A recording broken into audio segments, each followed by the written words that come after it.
Good evening, folks, and welcome to another episode of Effed Up Stories. I'm your host, Will Pender, and joining me is my co-host, Ryan Sharp. How you doing, everybody? And tonight we have a little bit of a different angle on our show. Typically, so far, we've been exploring the paranormal ins and outs of different locations and stories. Tonight, we're going to focus on conspiracies. A global conspiracy. Yes, and is actually a conspiracy that ties into many different other conspiracies. So it's a pretty big issue, and it's something that a lot of people have very strong opinions about. And of course, what we speak of is called chemtrails. And what we will discover during the course of this show is that chemtrails only plays a bit.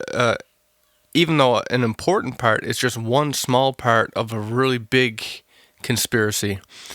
So before we go any further, I'd just like to mention that if you have any, paranormal UFO conspiracy stories yourself, or video or pictures or whatever, we recommend and strongly encourage you to submit it to us to put on the website, or of course we can discuss it on the show.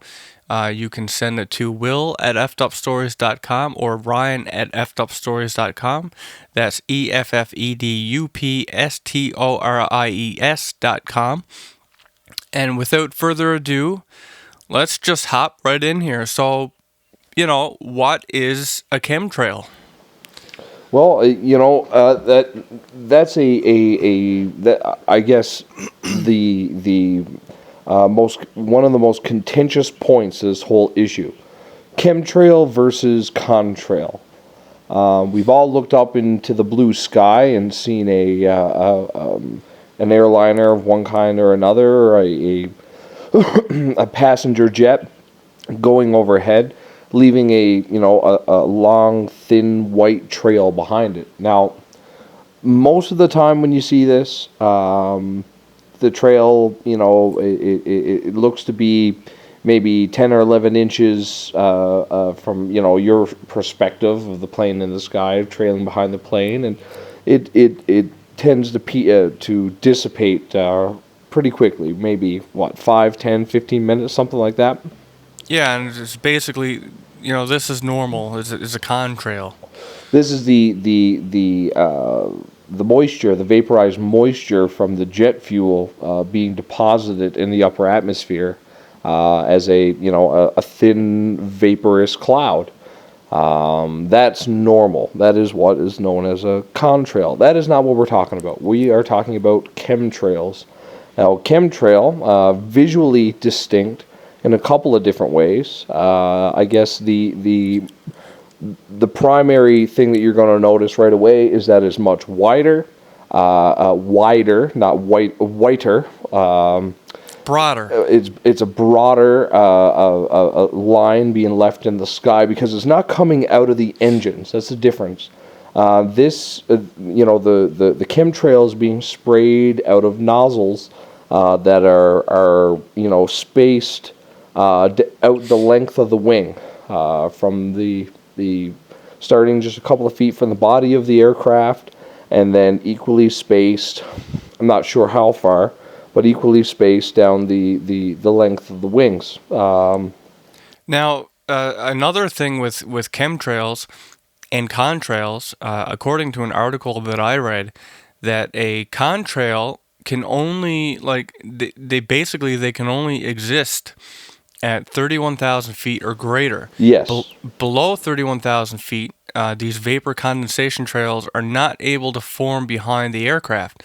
So you will normally see them, high like that. Whereas with a chemtrail, they're generally below 30,000 feet, and they have been seen as low as 8,000 feet. So, when you see it that low, it's an obvious sign that this is a chemtrail. Now, in addition to the setups on the wings, there's also an alternate setup I believe the military craft have it on the wings, but they have also installed these systems on commercial jetliners.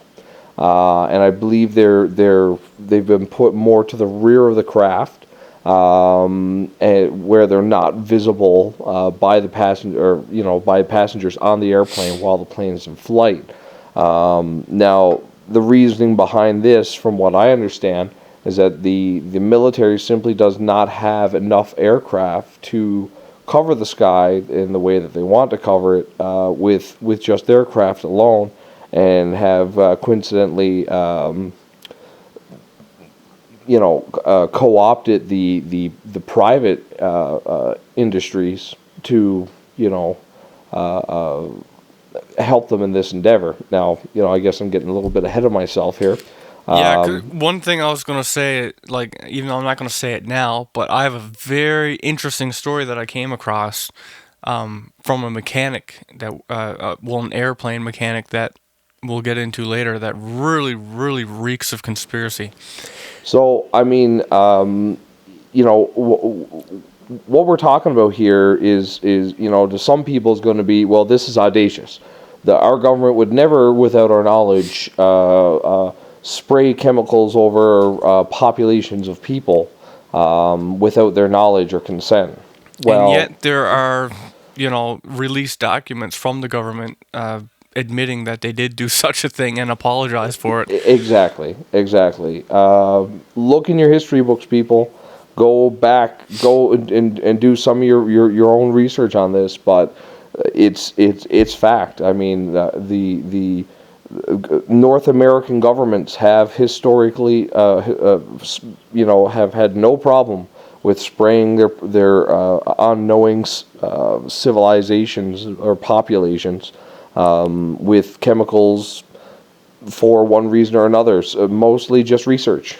They want to know what's going to happen. A lot of it was to test different, pathological agents to see how like a small town, for example, would react and stuff like that, and see what the end result was.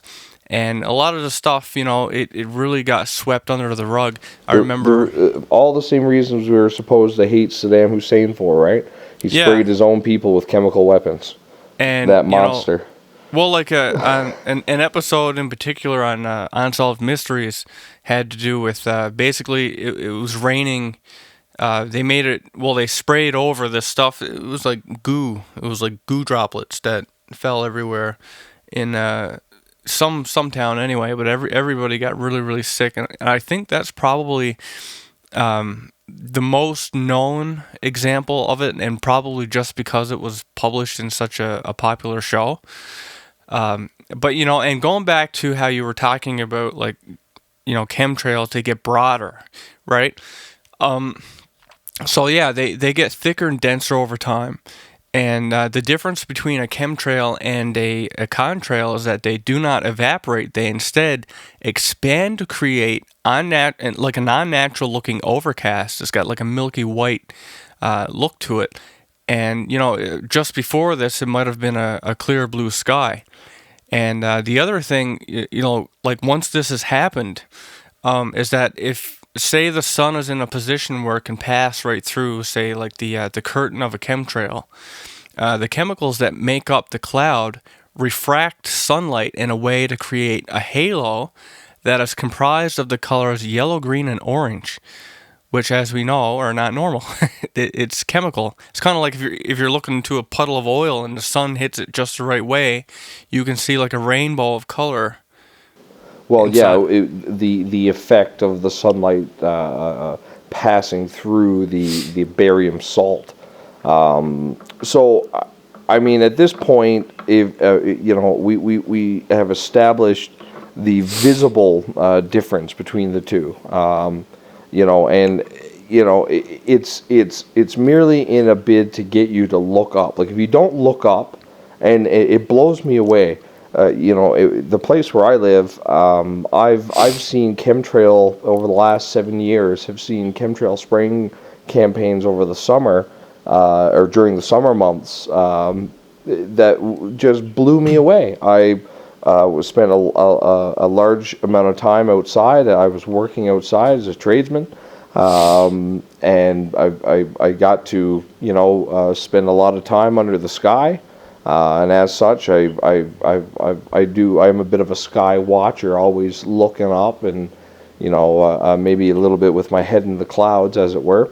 But I've seen chemtrail spraying campaigns crisscrossing the sky in the most obvious of ways, of fashions, and it always surprises me at how people even will refuse to look up. I could stand there and point and say, "Hey, look at that," and people would just not look up, or they'd look up and go, "Yeah, well, okay, it's a cloud," or and it would just always. So I mean, if you're not looking up, you're not paying attention. If you have to be critical, you have to think, you have to, not just assume that everything is the way that the TV says it is. Well, one of the beautiful things about chemtrails is that they hide it right out in the open, and it appears normal unless you know of these differentiating factors. And like another one that I've seen in several articles was that a chemtrail, I mean, there are no rules of, and like you said, they crisscross. Whereas like, if it were coming from like a chartered flight or like a normal, like they basically have regulations of air traffic, like where they're allowed to go, and like so you will only see contrails typically in that grid. Do you know what I mean? Like it has to follow the routes that they're allowed to take.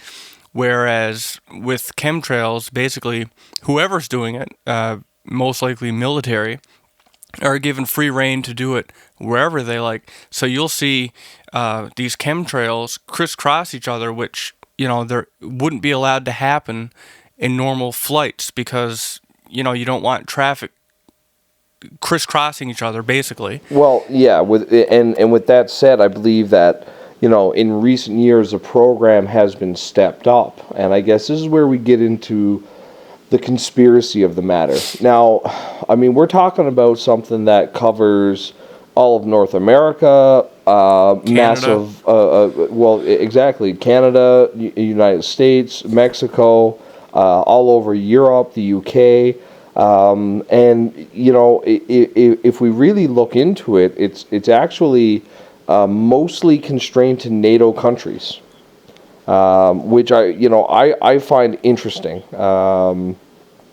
It seems to lend credence to a political component to this. That it's not just a isolated program that's being run. That this is something that's widespread. It's worldwide. Yeah, basically, it's not one country controlling this. We're talking about like a global conspiracy, where I guess every country, for the most part, would have to be in on it. Well, exactly. This is something of international proportions, and I guess this is where we'll get into the conspiracy of the matter. Now, I mean, how could this is going to be the primary question. How could you operate a secret spraying program that sprays evil chemicals all over the population? Well, I mean that's a fair question. We're talking about an enormous operation, something that is turning our skies to white, and this is happening everywhere, coast to coast, border to border. So how would you orchestrate? How would you organize something like this? Well, I mean, on one hand, if you're orchestrating a program like this, obviously you'd have a large scientific community involved in a program of this nature. How could you possibly sell the scientific community on spraying these types of chemicals? And I mean, in my opinion, the chemicals involved, the chemtrails, have been very clearly defined.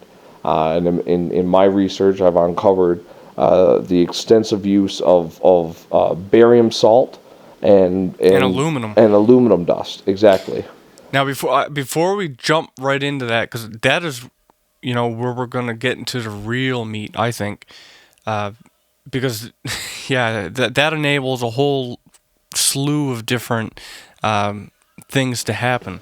But on the face of it, it is a substance that you could sell to the scientific community as saying, well, look, we're trying in a very covert way to curb global warming. Perhaps they've said to the scientists, listen, we're going to let you in on a little secret. Man-made global warming isn't true. There's something that's happening that's heating up the entire solar system.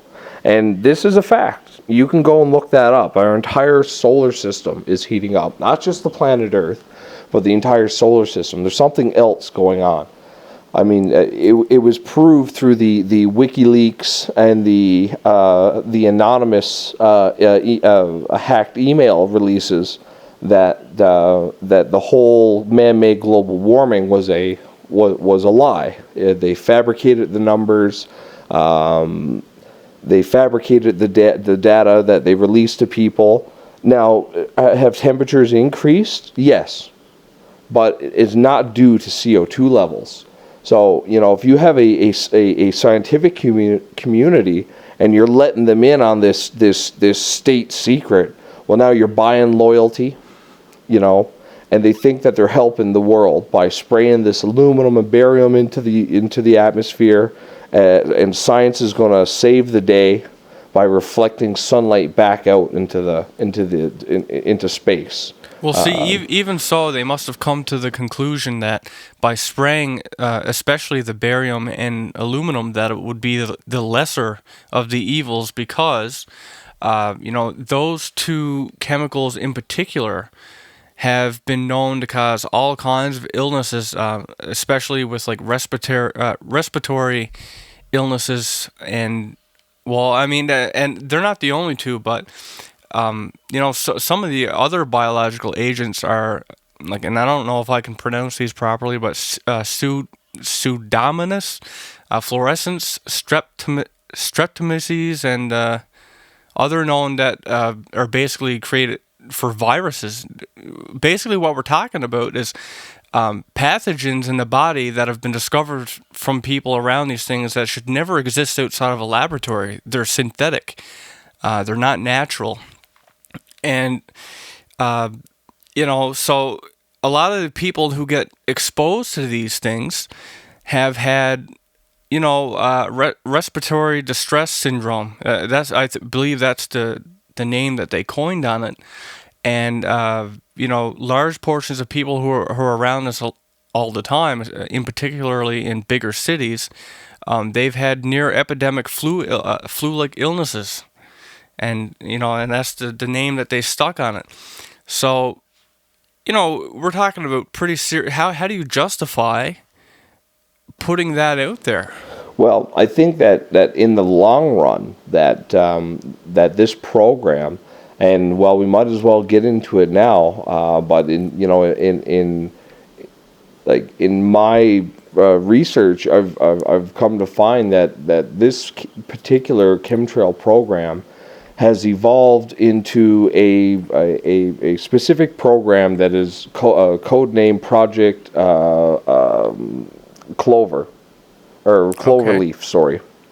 Now, Project Cloverleaf in particular is the movement where they have gone from a military style spraying to involving the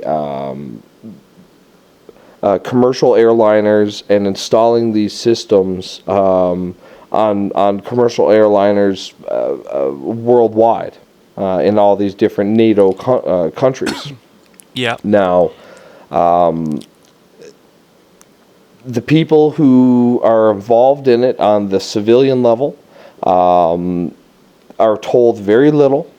The program itself is highly compartmentalized. According to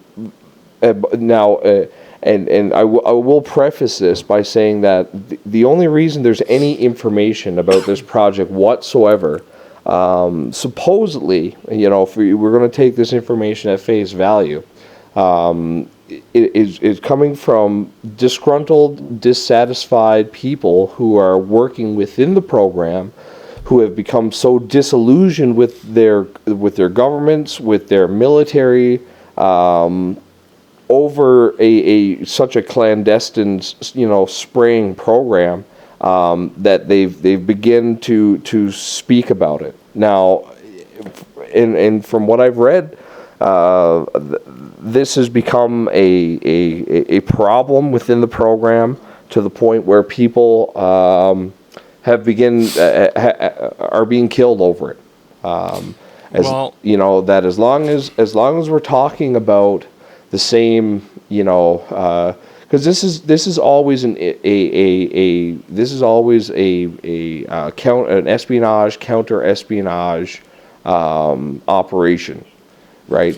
What we see, like, we might see 95% of what's going on the face of it, right? But we have the wrong 95%. What we need is that 5% of information that we're not seeing. And that's the stuff that 5%, I guess, is what gets you killed. The 95% is what we can talk about here today. The only stuff that we'll probably ever be privy to. And because everything else is either shot in the head, hung, or scrubbed from the internet. I'd like to back up your where you're going with this with a very, very interesting story. It's probably one of the more interesting things that I've come across while researching this. What I did is I came across a story by an anonymous aircraft mechanic. And he basically stated that there are 3 things that the mechanics want to work on. And they are the avionics, the engines, or the flight controls. The mechanics who work on these are considered basically the top mechanics. The next tier down are the mechanics who work on the hydraulics and air conditioning systems. And next down to that are the mechanics who work on the galley and other non-essential systems. But on the very bottom are those who work on the waste disposal system. Now, apparently nobody wants to work on that, but at every airport that, this guy has worked at, there's always 2 or 3 mechanics who volunteer to do it. So everybody is more or less happy to let them do it because nobody really wants to do it, and no one really pays them attention. And according to this guy, they don't even socialize with them. So anyway, and that's just to give some perspective here. But anyway, one day, this mechanic, the story guy's mechanic, he gets called in to work on a plane for another airline.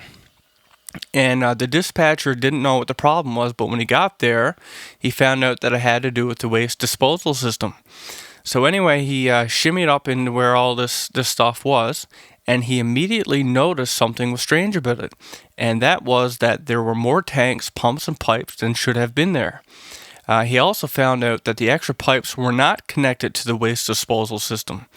So as he noticed this, another mechanic shows up, and he asked him, he's like, so, what's the deal with this extra piping and blah, blah, blah? And the mechanic told him to worry about his end of the plane and let him worry about his. So, this struck him kind of odd. He was curious about it. So the next day when he went to work at his, normal location, I guess, he went on the company computer to look up like a wiring schematic for something. And while he was doing so, he decided to check out the extra stuff that he found on the plane there the day before. And he was surprised to find out that none of the manuals showed it. And he even checked the manufacturer files and found nothing. So now he was like, wow, what's going on here?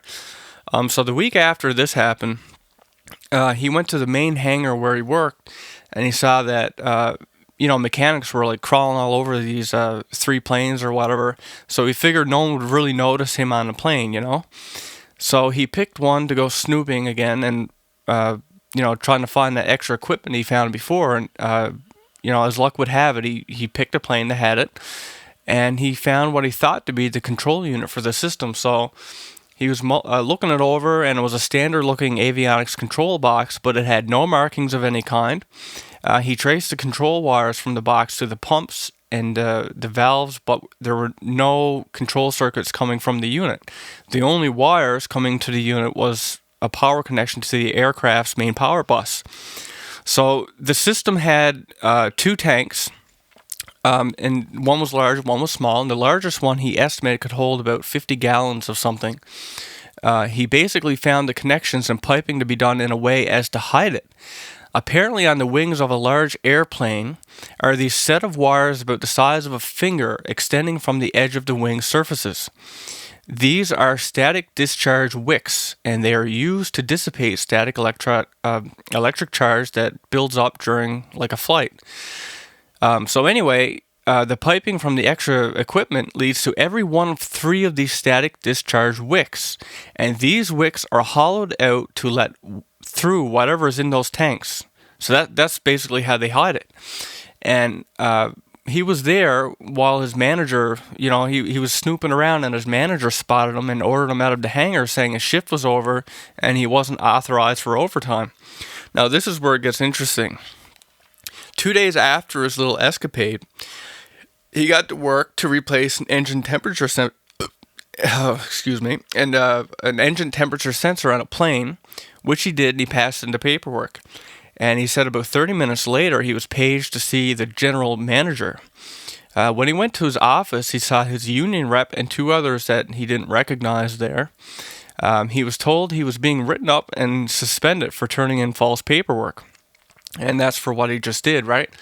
And he was handed a disciplinary form stating that he had turned in false paperwork on the engine temperature sensor he had just installed. So he began freaking out, knowing that he had just done it and he'd done it right. And the union rep suggested that, hey, like, we could just go look at the plane to see if we could straighten it all out. So it was then that he asked the 2 strangers who they were, and they just replied that they were airline safety inspectors and would not give their names.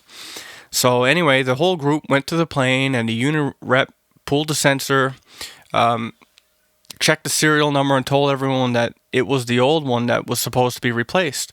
Then they went into the parts bay and into the racks, and the union rep then pulled from the rack a sealed box, opened it up, and pulled out the engine temperature sensor that this mechanic just installed.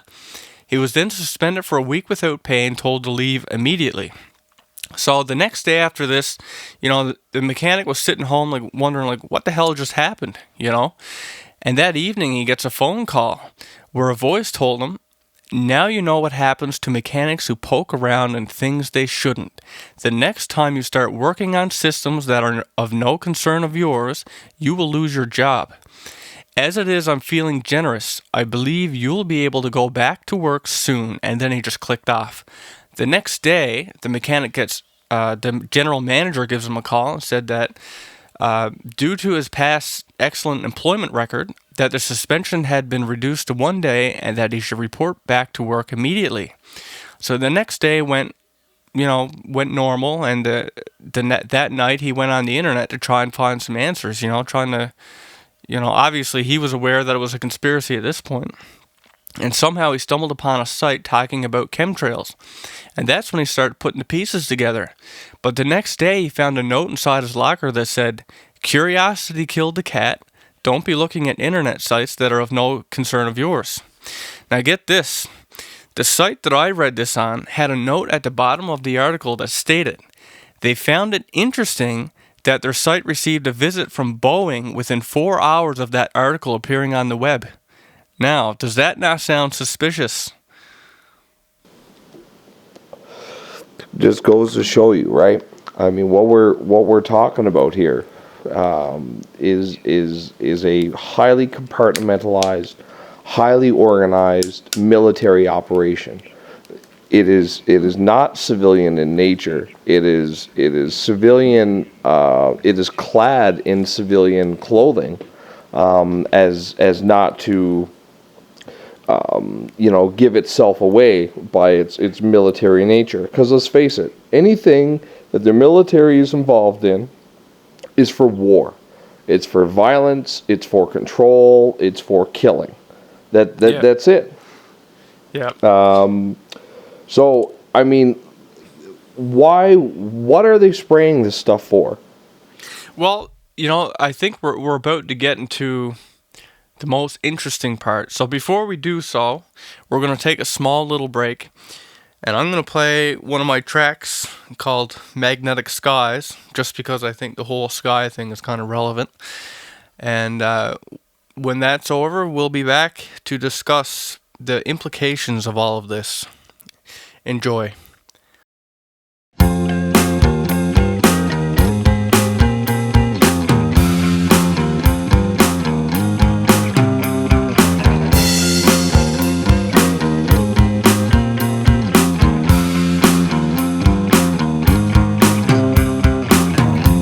The world's forces don't resonate. My moral compass won't align. I need more to get a change, to break the ground that holds me down, to steam my head in thunderclouds, and catch a spread the world around on me.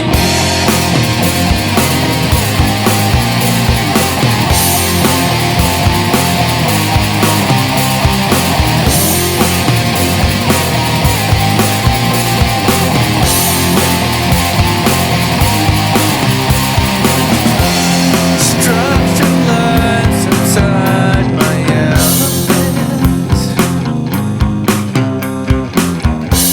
This earthly anchor's torment. Magnetic forces pull my mind. Magnetic forces pull my eyes. Magnetic skies let me fly.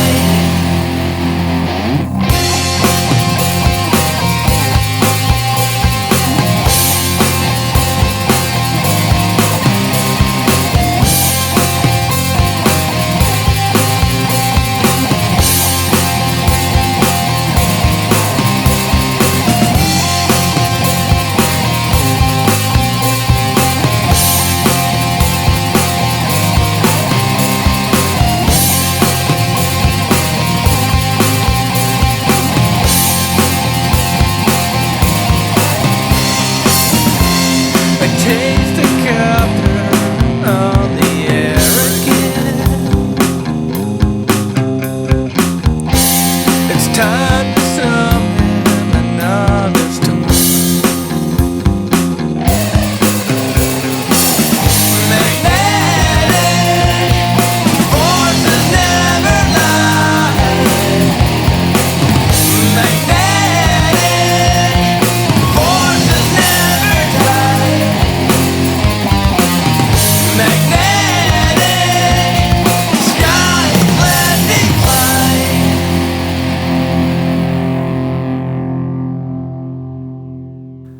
So now we're back. I hope you enjoyed that. If you did, you can stream that song and all of my other tracks on my artist website, doortoanima.com. That's DOORTOANIMA.com. And of course, you can buy the tracks on iTunes, Napster, all kinds of online retailers.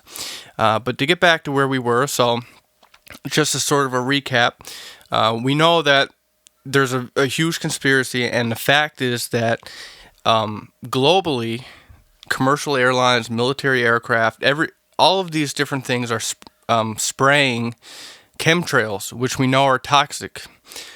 And so we're wondering why. That's basically where we are. We know that they have chemicals or components in the chemtrails called barium, and barium is supposedly just as dangerous as arsenic, mercury, and lead, and it now even shows up regularly in our public water supplies. And of course, we know that they spray aluminum as well. So the question is, Why? Well, why? That's I guess that's the linchpin of this whole operation.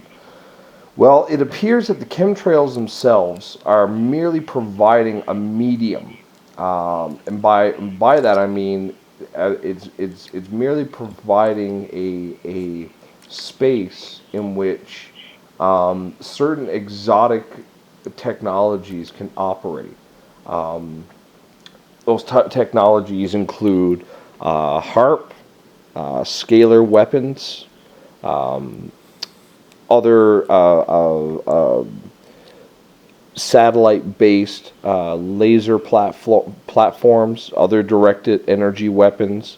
And the purpose of the chemtrail, excuse me, apparently is to provide an electrically conductive medium in which the laser and the energy beams can operate more efficiently.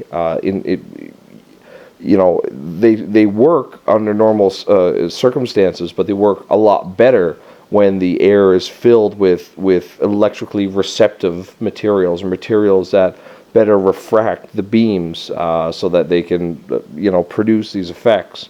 So basically, what we're talking about is the medium we're talking about to enable this to happen. Well, it is the whole chemtrail plays its part, but the main ingredients here are the barium and aluminum inside the chemtrails. Now, there is there's always been a biological component to the whole chemtrail, and I mean, though there's been questions brought up about whether they're spraying actual biological material.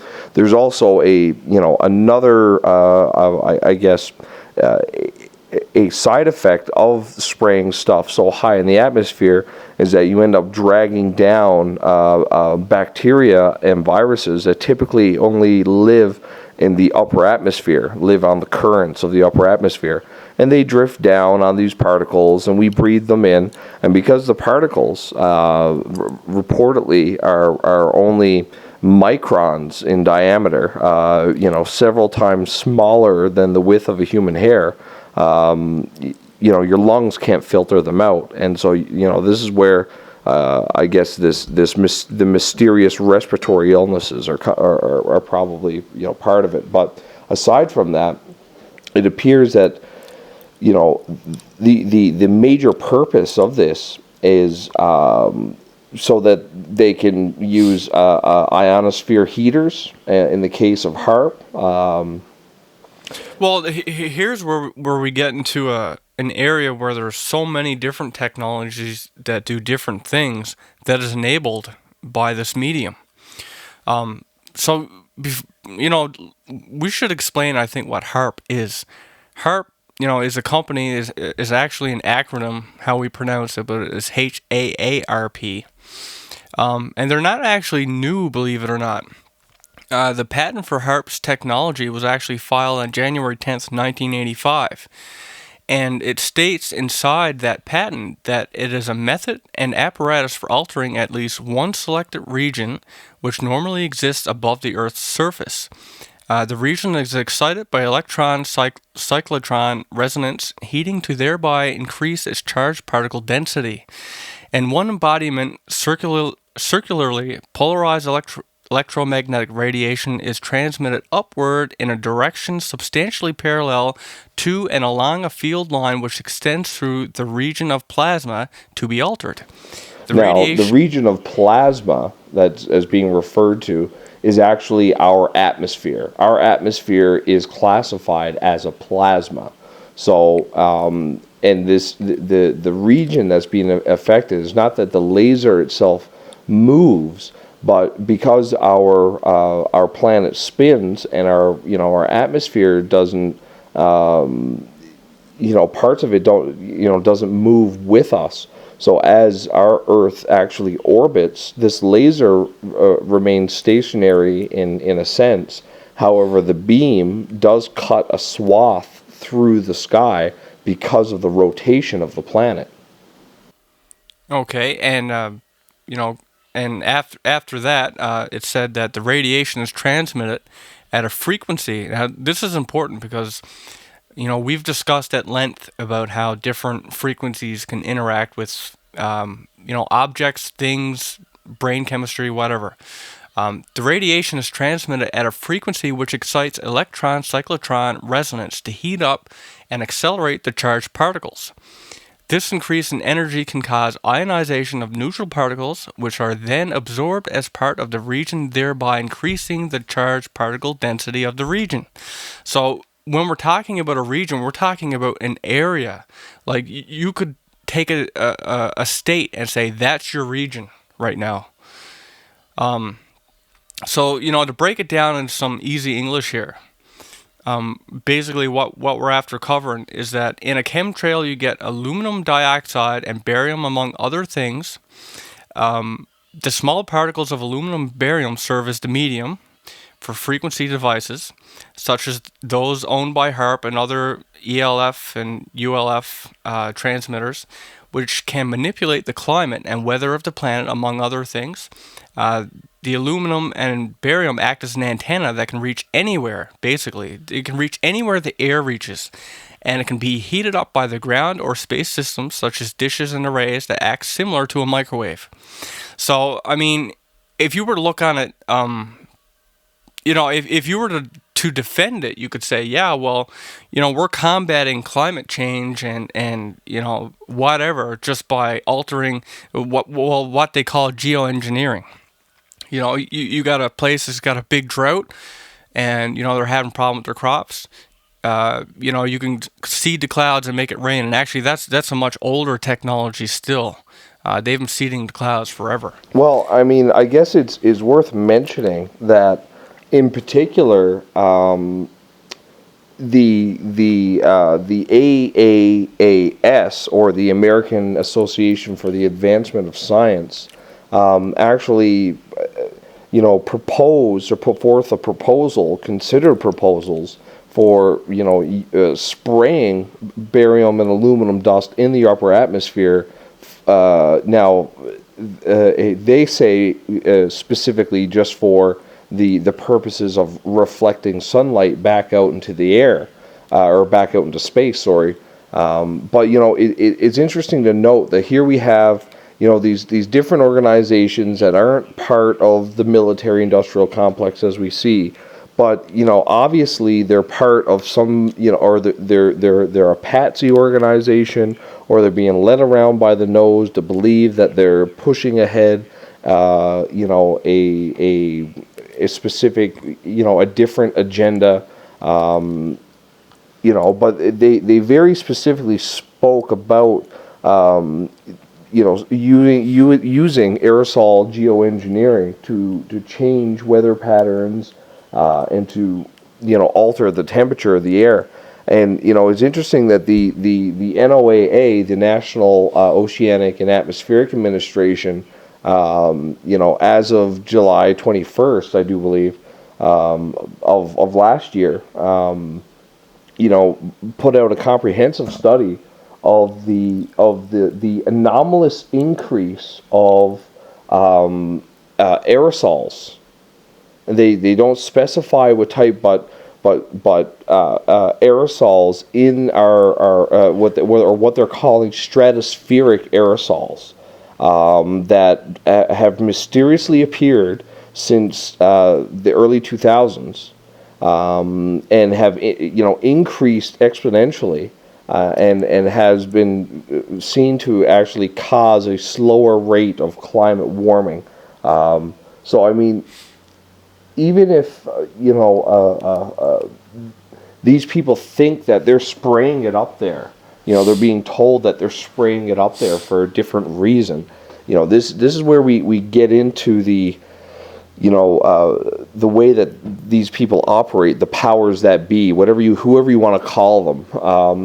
Everything is compartmentalized to a degree where each level of personnel that are involved thinks that they're involved for a different reason, right? I mean, there's probably nobody at any level except the really top level who believes that they're they're operating, under evil pretenses, under destructive, for destructive purposes. And I mean, let's get into the nitty gritty of HAARP. I mean, according to some of the patents that are tied to and involved with the HAARP patents, it has the capability of causing a tectonic instability, very controlled instability, basically a tectonic weapon, an earthquake gun. Which it has been accused of using, and we'll get to that soon as well. And not just earthquakes, but they've supposedly got the technology to create hurricanes, tornadoes. Well, the weather itself, with the HAARP technology, is completely at their disposal. And people, obviously will, have to think, like, why is the military interested in, in controlling the weather? But it's not controlling the weather, it's weaponizing the weather. I mean, we don't have to look any further than a research paper that was presented to the Air Force. And this, you can look this up. It was presented by Colonel Tasmi J. House, Lieutenant Colonel James B. Neer Jr., LTC William B. Shields, Major Ronald J. I don't need to go into all the people that were into the paper, but the paper is called "Weather as a Force Multiplier: Owning the Weather in 2025." And yes, I've come across that myself. Go on. And it's a comprehensive paper that goes into using the weather to negatively impact enemy troops, while you can manipulate your own weather to positively impact your troops. It also goes into the use of ULFs and ELFs. Ultra low frequencies and very low. And ultra low frequencies, extra low frequencies, and then there's VLFs, very low frequencies. These are all technologies that just a decade ago, I know personally, I've read articles and seen the pamphlets that were scanned and uploaded to the internet from these conferences that the Navy held, where ELFs and ULF and VLF were the primary topics of conversation. The paper that was presented in that conference, in particular, was the fact that VLF, ULF, and ELF technology would become the Navy and Air Force's choice of technology for the coming decade. Well, like it has so many different things that it can do. I mean, yeah, low frequencies have been used to alter the moods and psychological behavior of people.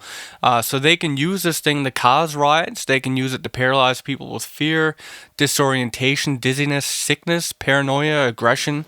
Well, and if you want to get really into it, some of the magnetic resonant lasers that they're able to use, because our atmosphere is so saturated with these chemicals, reportedly are able. Basically, they can give you a MRI from a satellite now. That while you're sleeping in your bed, a shadowy government agencies can scan your brain with an accuracy that you and I as private citizens will never be able to see in our local hospital MRI. This thing is light years beyond that. It can scan your individual organs. Basically, the whole purpose of the technology is to be able to gain as much information about your physical and mental state, right down to they've been able to recreate sentences plus or minus a single word, okay, by using this remote technology to scan somebody's brain. And some reports have said that the technology can be used to work both ways, just the same as it can scan your brain and it can read information, it can scan your brain, and it can also be used to write information. Now that's scary. electromagnetic and radio signals intensely focused on certain areas of the brain will cause a reverse reaction rather than reading the electrical and chemical states to get the information, that they're so focused beaming that a specific information at a certain area of the brain that the brain chemically reacts and creates the memories and creates, I mean, there's been some really strange behavior over the last couple of years. Two of which come like pop in my head immediately is the female astronaut who went crazy, drove across the United States wearing a diaper and like shot her husband or something like that. Wow, that is pretty bizarre. And the Air Force general who suddenly stood up on an airplane and announced that he had smallpox. So, I guess the question is, what did they stumble upon? Well, I guess a better question would be, is exactly who has access to this technology? Because I mean, as much as I am a conspiracy nut in the way that I really don't trust my own government, and I don't trust the government of my country's allies. And moreover, I don't trust the individual shadowy cells that have popped up and operate within certain legitimate governments in North America and in Europe, who I believe have access to and the ability to control very critical information in a way that makes them very dangerous and very powerful. And may not necessarily be a part of the government as a whole, but a special interest group that definitely operates within the confines of our legitimately elected governing officials. That's basically the way I see it too, is that it's not that the whole government is in on this whole thing. I think, just like as you mentioned before about, organizations being compartmentalized, like the government, I mean, it does its thing, but you have these little, little secretive groups within the government, kind of a thing, that have their hands in different pots. These are people who, they operate. It's not, they don't operate out of secrecy, out of principle. It's they operate out of secrecy as a matter of survival and behavior. This is all they know. This is all these groups and all these people know, is extreme secrecy and compartmentalization. I mean, with the end result being is that we don't know who has access to this technology. And I guess the biggest questions right now is there a secret war being fought between, the United States, Russia, China, Canada, the UK, India, the major countries right now who have access to, let's say next generation exotic weaponry. Is it possible that the Russians steered Hurricane Katrina into the United States? Well, and that's a good question. I've also heard, the whole tsunami earthquake that happened in Japan recently. That again, this was a purposeful disaster created by, again, like a HAARP-like machine. And I guess the question is whose HAARP machine? Is this the work of a shadowy cabal within the United States government? Is this a shadowy cabal within the Russian government, perhaps a leftover remnant of the KGB? Or is this a shadowy group that crosses all borders and knows no bounds and has its fingers into every pie? I mean, well, those are the ultimate far-reaching questions that we're really not going to be able to illuminate. No, but like when you think about it, I mean, okay, obviously there's countries that are enemies with one another, but I mean, it would even make sense for, uh, I mean, supposedly, I mean, this is just stuff that we know. We can find this on the internet. It's freely available for anyone looking. So obviously, we're missing again that 5%. But I mean, it stands to reason that, the countries themselves, like the people at the top of these countries, they all know that all the other countries have it too. So it would make sense that, one country could attack like an enemy of another country to make that country think that it was, another, you know what I mean? Like to cause like a war between. A false flag event, and then you blame it on somebody else.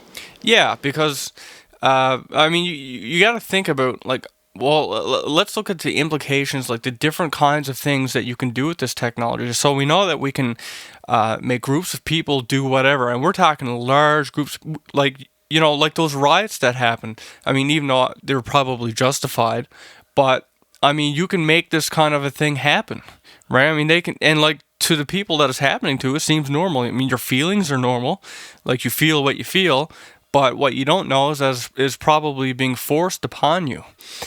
Much in the way that medication can make people depressed, or they, you know what I mean? Like, it's a forced thing, but it still feels real to you. Meanwhile, so this is like a form of mind control, and at the same time, they can flood a country, like have these crazy rain pours that never stop, or cause an earthquake that causes a tsunami, ruin the economy, or affect their crops and livestock, causing them to pay more on imports from other countries.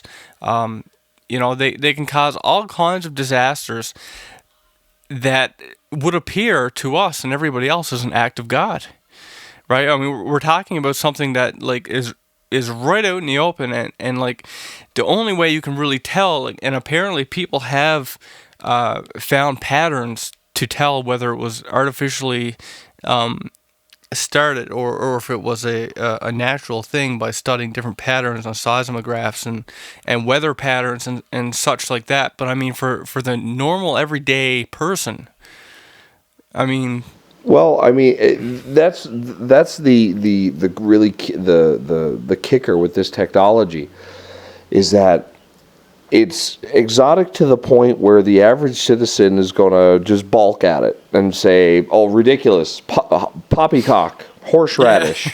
yeah. You can't make an earthquake. You can't change the weather. You can't scan somebody's brain from space. And I mean, I guess if you truly are going to take that position, there's no helping you. Because let's face it, the military-industrial complex has an unlimited budget. It has a limited public budget, i.e., the budget that we're able to see is limited. The budget needed for peacekeeping and for paying pensions to veterans and for paying for health care for veterans, all those budgets are definitely limited. But the technology that you need to create a plasma bubble around an experimental aircraft so that you can deflect incoming missiles with basically by putting your Star Trek Enterprise shields up, and missiles are bouncing off. Those types of budgets are unlimited, and they're funded through black budgets that operate through the illegitimate banking systems that are causing the current financial woes of the planet. The military-industrial complex is almost the private military of the bankers who fund them. And the funny thing about all of this is that, because there are a lot of people, it's just, yeah, bullshit, right?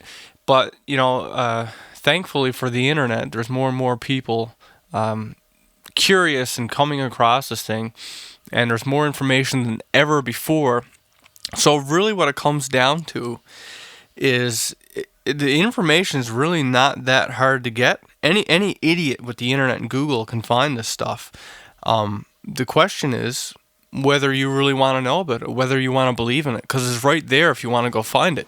Well, and the other thing is that you need to be critically, you need to have enough critical thinking left that you're able to look at something, look at a source of information, read it, understand it, move to the next source of information, assimilate that next source, and then put the two disparate sources of information together, in an intelligent way to give yourself a more complete picture of what's actually going on in the world. We look out our window and it's serene, it's beautiful, it's peaceful. Well, I don't know about peaceful all the time. Well, I mean, I look out my window, and I mean, there's no gunshots, there's no bombs dropping. It's pretty quiet out there, But in reality, the world's militaries and the real movers and shakers, they're not content to sit back. They're always developing the next level of technology. I mean, we've been using missiles since the 1800s. The Chinese were using them hundreds of years before that. Lasers only sound ridiculous because science fiction has been using them forever. Let us not forget that almost every principle of science fiction, of the science fiction from the 50s and 60s and 70s has become, for the most part, science fact in a lot of ways today.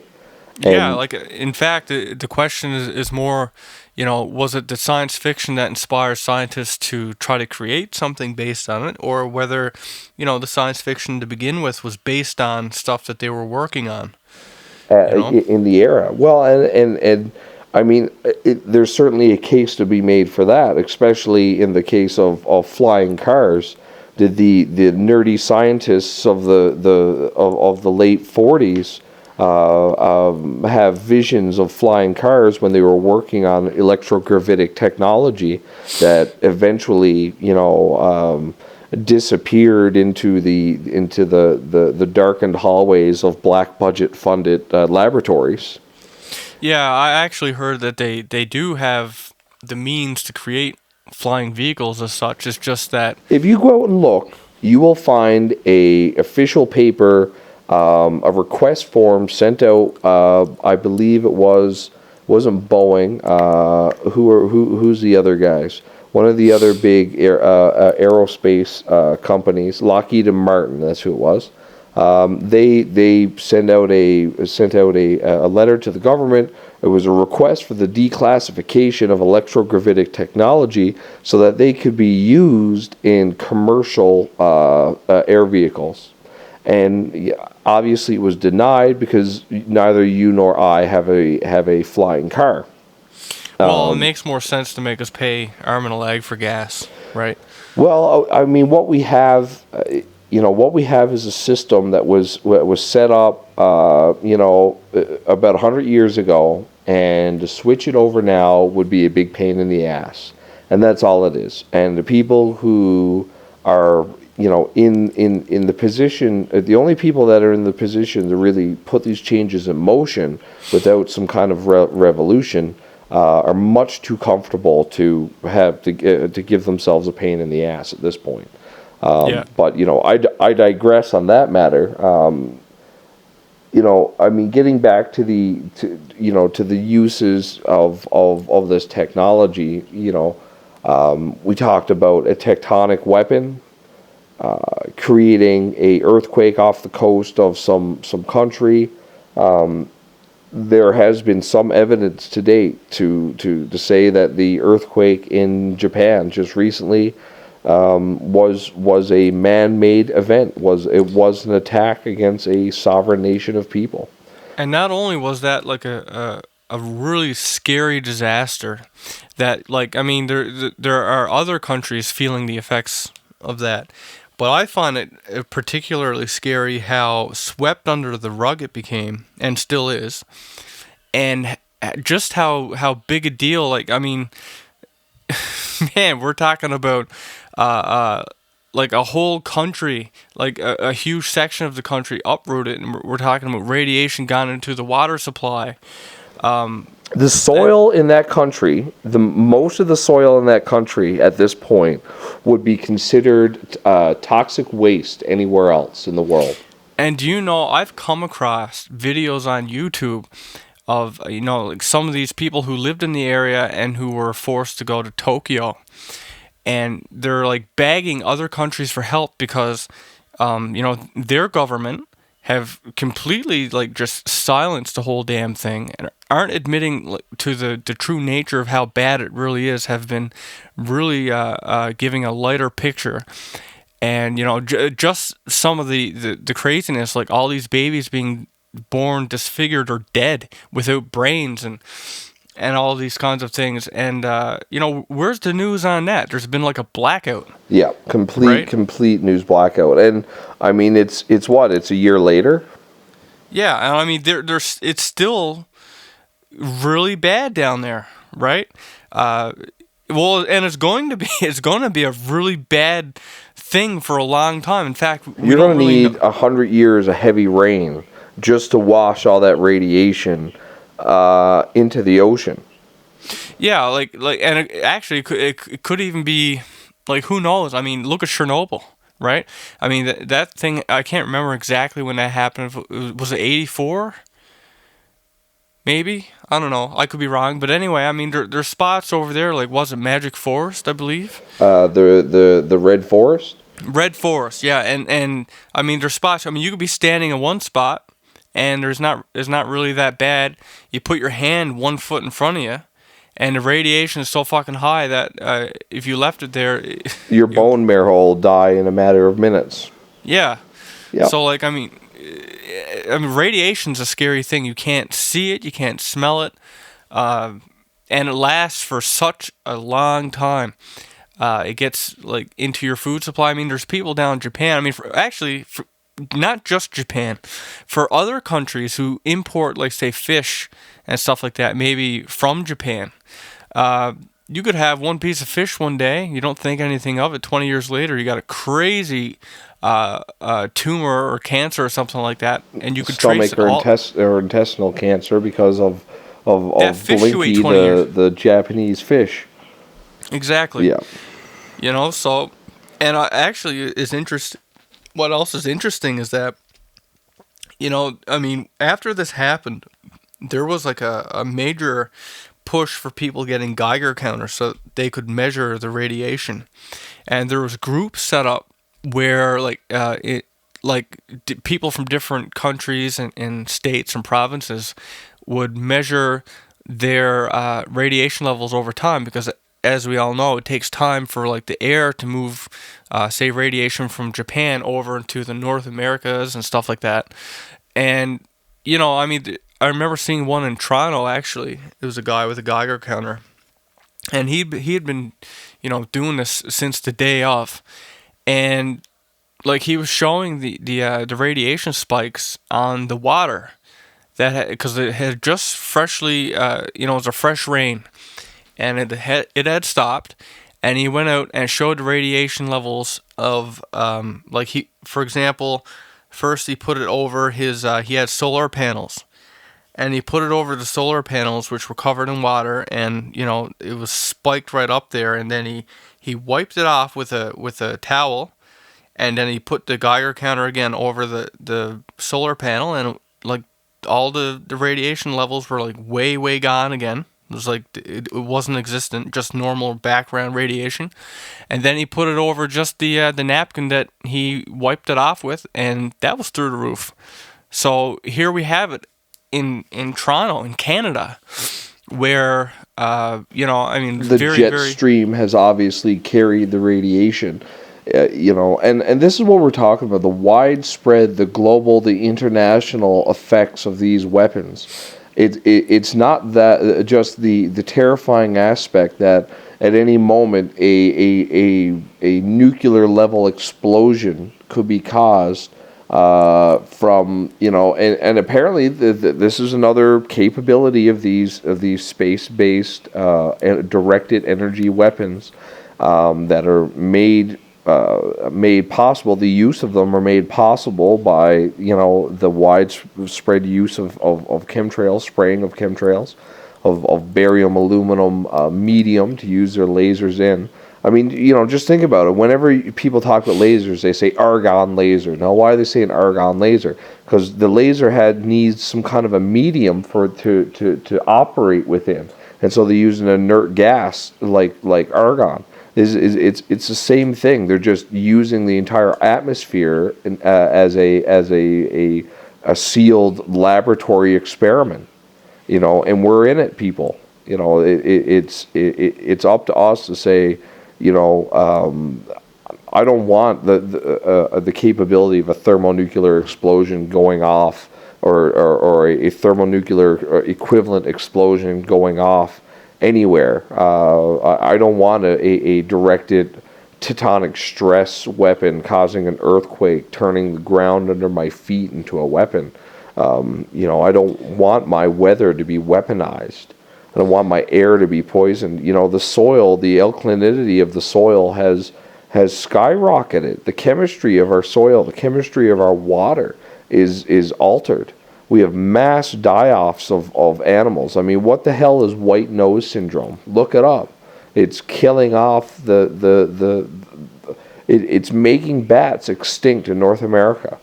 And they attribute it to some sort of infection, some kind of a fungus.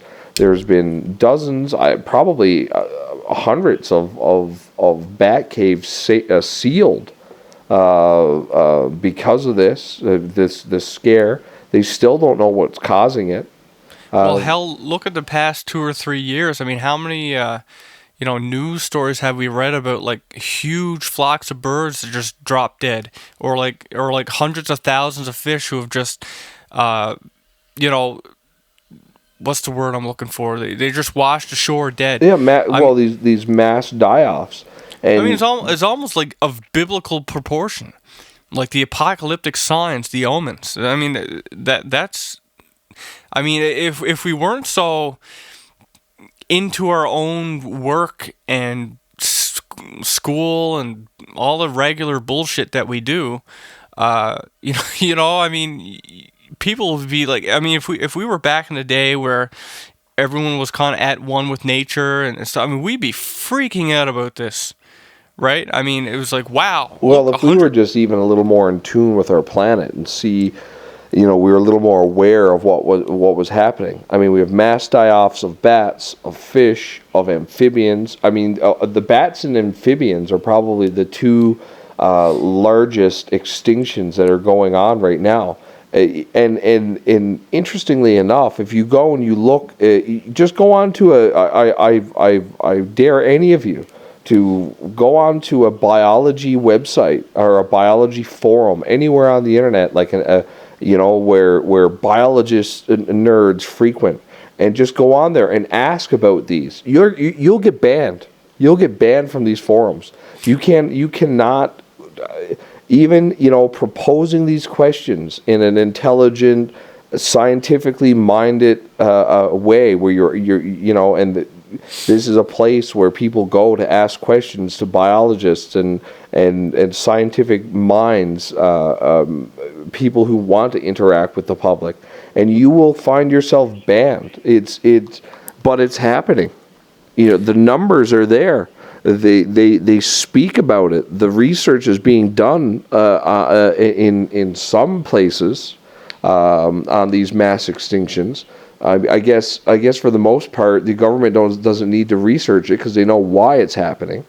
You're creating. I mean, people say, well, we're talking about the air, so what's the big deal with the fish? Well, they use this stuff. They use this technology to scan deep underwater.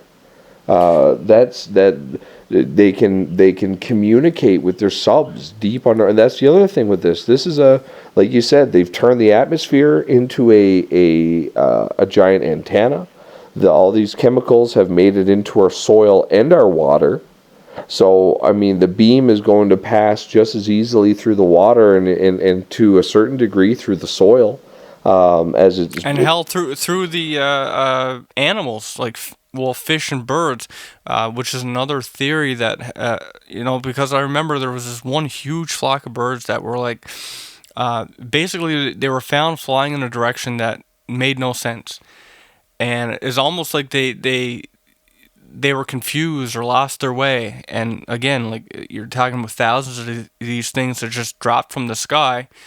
I mean, well, maybe it was caused from one of these beams being shot down. A weapons test, perhaps? Exactly. Or like just, they were doing the regular thing, just sending shit out into the atmosphere, and it just happened to have yeah, exactly. A wrong place, wrong time for a flock of, 1,200 birds or something. Yeah, and I mean, while we're on the topic of, conspiracy-ridden, things like this. I mean, do you remember it must have been like maybe a couple of years ago when the big H1N1 scare. And okay, so I mean, I don't know if everybody realizes what happened with that, right? But there was a whole bunch of microbiologists that disappeared. One, in fact, was on the run. He got shot, dead, killed because of stuff he was hinting at and he wanted to release, and he was saying people were after him. And it had to do with, do you remember how there was a big scare, and then they said they were sending out like these inoculations, basically. And I remember reading that they sent out, well, basically what it is, I believe a company manufactures like the solution, whatever it is that's going to be the inoculation. They send out like batches of this to other manufacturers to manufacture like tons of it, because they were worried that there wasn't going to be enough for people, so they had to get it to many different manufacturers or whatever.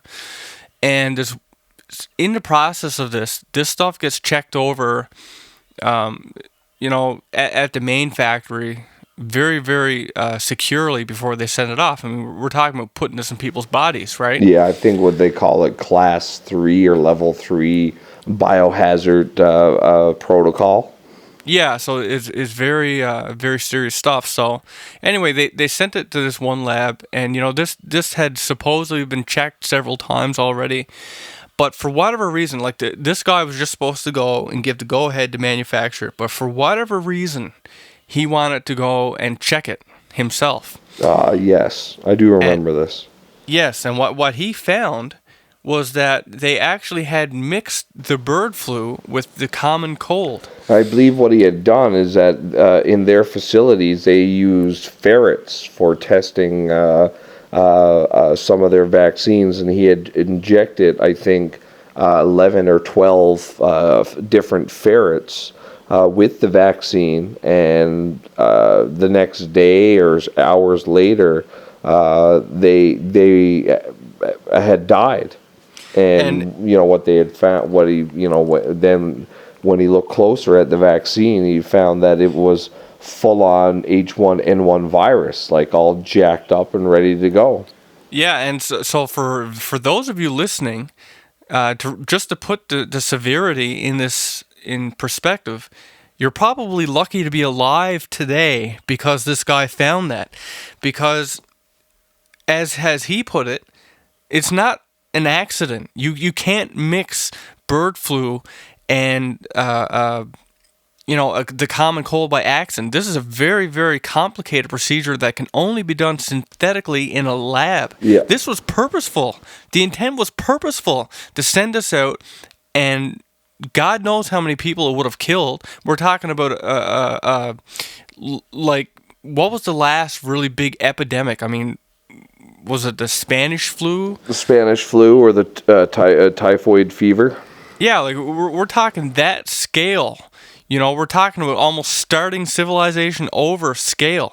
And because he found this, he rushed to get on the phone and get a hold of everybody. It halted the whole damn thing. I mean, we ended up getting a different inoculation, but only because this guy found it. I mean, that was no accident. Well, and then it's interesting because they went from being having an overproduced vaccine to having shortages everywhere. We don't have enough vaccine everywhere. So, how did that happen? Well, it happened because they got caught and were forced to make a new one. Make an actual vaccine. And the funny thing is that even the vaccine that they made, it comes across as rushed because a lot of people, I remember reading, had complications like paralysis and everything from getting that inoculation. I didn't get it. No, well, I mean, I'm not a doctor. You're not a doctor, but I don't see. I don't see the literature there.